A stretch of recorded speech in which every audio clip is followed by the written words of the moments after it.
भावी शिक्षकांना मला एकच सांगायचं आहे, टेट 3चा निकाल आज ना उद्या लागणारच आहे.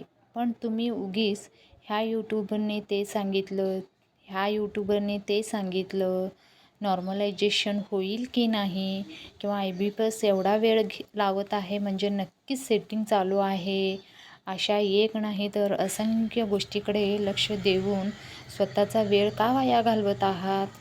हे पहा, टेट 3चा निकाल तर लागणारच आहे, हे तुम्ही पण मान्य करता. मग अशा अनेक अफवावर विश्वास ठेवून वेळ वाया घालवण्यात काय अर्थ आहे? तुम्हीच एकदा विचार करून बघा ना. रोज एक यूट्यूबर उठून हा व्हिडिओ टाकला, हे व्हिडिओ टाकला, हे बघत बसण्यापेक्षा तुमचा प्लॅन बी तयार ठेवा. पुढील अभ्यासाची दिशा ठरवा, पुढील नियोजन करा. उगाच त्याच गोष्टीवर वेळ वाया घालवू नका. एवढंच माझं सांगणं आहे.